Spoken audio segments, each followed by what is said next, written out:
Let's talk about program commitment on the Y Scholars end. So, as you just learned, every week they are committed to doing 1 hour of the Be College Ready seminar and then another hour of study group. So, 2 hours at the very minimum. Now, throughout the year, there may be some stuff that we may add to that, which is if they're falling below 2.5 GPA or if they get a D or an F in their class, then we'll assign them to a tutor to do 30 minutes of academic coaching every single week.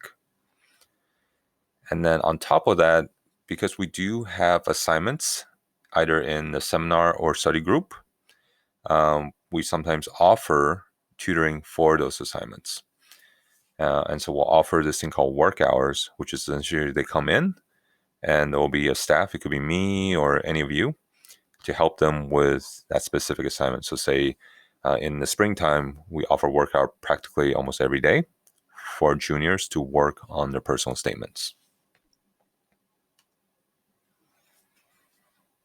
And then every month, they do half an hour of coaching session and then 1 hour of the growth mindset workshop. So I would say it fluctuates between 2 to 3 hours every week. And if they try to cram it all in 1 week, then maybe sometimes it will go to 3.5 hours.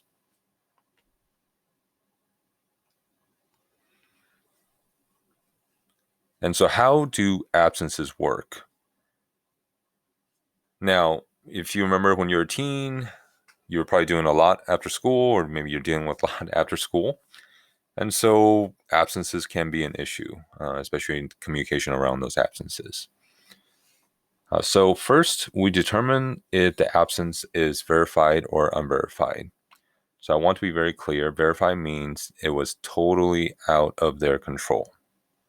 So that means they were sick, there was a family emergency, family had a planned trip for a while now. So that's all verified. Now, unverified is anything where they do have a say. They have a choice whether to go or not.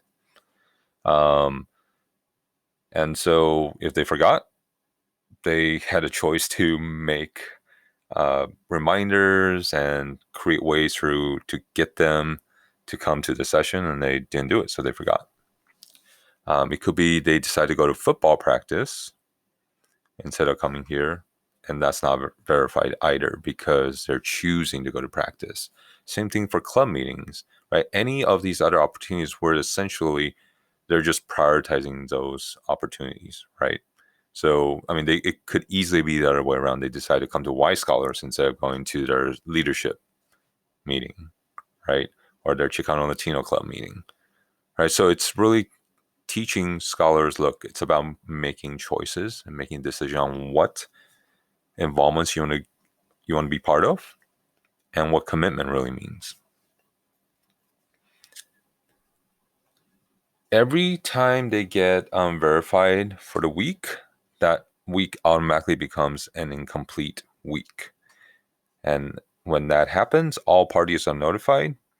We would send out an email and CC everybody in. So that's you, the scholar, parents and guardians, and me.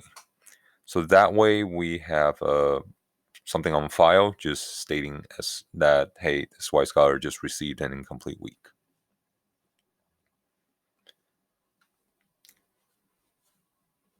Now, in terms of their membership, as you can imagine, if they have a lot of incomplete weeks, then their membership starts becoming threatened a little bit. So on the fourth incomplete week, so when they hit that fourth one, their membership automatically goes inactive, which means they are out of the program. Okay, and there's no debating around it. So on the fourth one, usually by then they know, because after the first one, we're having a lot of reminders and warnings. Second one, we usually have a family meeting. And the third one, we have a very serious family meeting to say, hey, look, one more, and we're not even going to have a family meeting to talk about this. You're automatically inactive. Or it could be that if they have more than 6 absences of any kind, verified or unverified, But that one's a little more case by case. It really depends on the situation. So, an example would be we had a white scholar who was going through a lot of surgeries, and they were pretty much missing everything every single week. Of course, that's they have to take care of themselves. They have to get better, but they're also not in the program, so it doesn't make sense for us to always be trying to follow up and see where they're at, right? So at that point, we said, hey, you know, obviously go take care of your health. When you're ready to return, then come back and let us know. So besides attendance, we also do have assignment expectations. So we don't just want white scars to show up because that's easy, right? You just show up, and if you don't do anything with it, then it really doesn't work at all. So we do have assignments, as mentioned before. They would work on essays. They could be doing research projects on colleges. They could be looking into their careers. It could be an assignment on self-care. And we do expect them to do those assignments. Again, it's really getting to understand that to make this program effective for them, they have to do some work. Okay, you're just listening and not taking action will not lead to change. So we do expect them to do all the assignments. We do expect them to meet deadlines. Now, this is tough because we're kind of going against the culture here. A lot of teachers, they do let students kind of skate by with missing assignments. They can turn it in late, and some of our scholars have unfortunately adopted that mindset, like it's okay to turn in things late, right? So we really want to kind of fight that mentality because, once you get to college, when you have a job, that really doesn't happen, right? So we want to make sure they meet the deadlines as much as possible. If not, then really show them that this is a very serious matter. In fact, I've dropped Y scholars. We've made Y scholars inactive members because they didn't meet the deadlines. We really look at each of our assignments to see, hey, is this feasible within the amount of time that we gave them, right? So if we say, hey, just create a quick schedule of the fun things that you do for the week, right? Let's say this is a well-being assignment.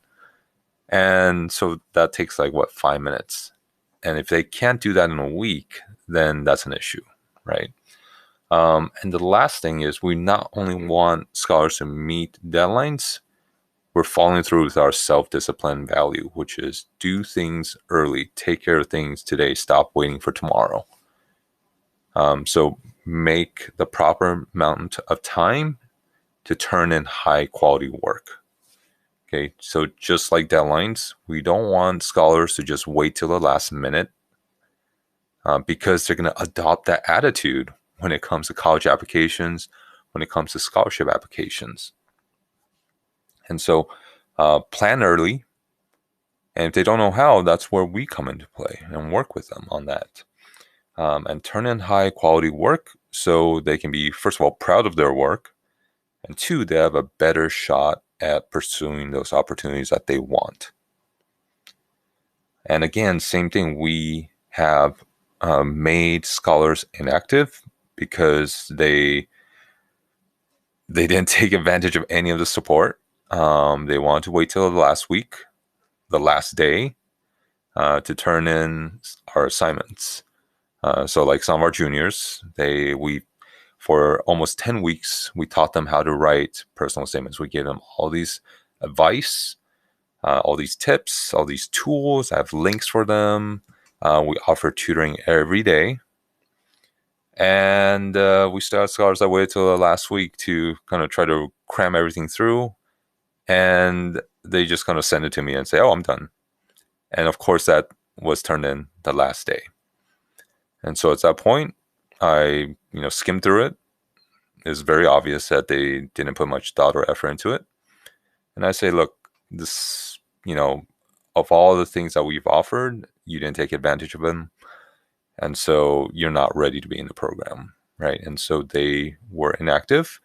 And over the summer, they can do the rejoining process. And that's where they can prove to me, hey, I learned my lesson. And I need to show you that I know how to plan ahead. I know how to take advantage of resources. I know how to communicate. And if all goes well, then they'll be able to rejoin the program.